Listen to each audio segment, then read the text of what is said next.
Good morning. Thank you. Good morning. So Ottawa says LNG Canada is the largest private sector investment in Canadian history. Quite a statement. The faculty can produce up to 14 million tons of gas per year. So how does that translate into economic benefits for Canada? Well, as you know, it addresses two key priorities for the Carney government. One, trade diversification, which is the new mantra in response to Trump's tariffs. 97% of Canada's gas and oil exports, and that is the country's leading export, go to the United States. And that hampers us in two ways. First of all, our oil and gas trades at a significant discount in the U.S. market because we have nowhere else to sell it. And also it limits production growth because if we can't get to overseas markets, we can't really tap into where demand is. In the case of LNG, Asia is the primary market, but now Europe, with the loss of Russian gas, is also a significant market. So it fits into that. It also fits into the other objective of Canada becoming an energy superpower, the likes of which Saudi Arabia or Russia, the United States. Canada certainly has the natural resource endowments to become an energy superpower. Whether it has the political will to do so is not quite so clear. It feels and sounds, at least, like we're moving, however, in that direction. Let's talk about Asia for a second. Asia is the world's largest importer of liquefied natural gas, LNG. More than 73% of global liquefied natural gas imports go to Asia, including China, Japan, and South Korea. So why is Asia so invested, first of all, in LNG? To help us understand that market. Well, Asia is natural gas poor and wants to wean itself off coal as much as possible. We have an important comparative advantage in serving the Asian market compared to U.S. LNG exporters. It takes twice as long for a tanker to go from the Gulf Coast to Korea, Japan, China, as it does from the BC coastline. So that's an important potential advantage. Now there are other projects potentially coming on stream. There's one in Squamish in the next couple of years, and the European market is quite significant now with the loss of Russian natural gas. That is a key market, and they've wanted Canadian LNG. Of course, we have no way of getting it to it.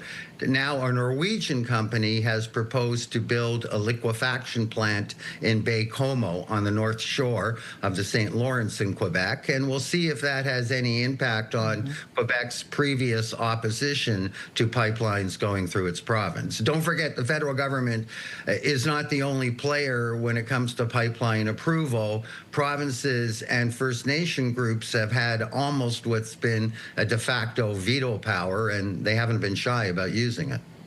Although the passing of Bill C-5 does change things somewhat, or yet to be tested. Obviously, we are not the only country that sees an opportunity here. The Trump administration is also pushing for Japan and South Korea to invest in its Alaska LNG project. And there's some thought that the proposed $44 billion facility would create some steep competition for us in Canada. Set that up for us. Where does that leave our LNG sector if the Trump administration goes ahead with developing their own on the same coast? I think given Trump's drill baby drill philosophy and the huge boost in U.S. oil production since he's come to power, that's quite likely. But, the market in Asia is big enough to accommodate both Alaska and BC. And I think what Alaska will really do is take away from the Gulf LNG capacity in the U.S., which probably is going to serve Europe. There's been a huge change in the European market. I mean, Europe was like over 50% dependent on Russian gas. And, in the last 3 or 4 years, something like 19 terminals have been constructed in Germany and other places. Just shows how other countries have moved much more swiftly than Canada in building energy infrastructure. As you noted, there's new legislation, federal legislation in place that will expedite the process, but it hasn't really been tested against the provinces or First Nation opposition.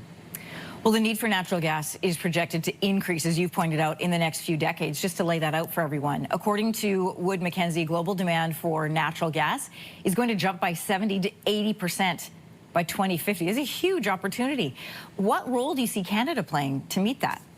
Well, Canada already is like the fourth or fifth largest natural gas producer. It could be much more than that if it had the means to deliver gas to overseas markets, which LNG now provides the opportunity. Now, it's going to take more than just the Kitimat plant, which incidentally could be doubled in the next couple of years. But even so, it'll take more than that for Canada to fulfill that promise. But Canada does have the natural resource endowment in terms of natural gas supplies, and it also has coastlines.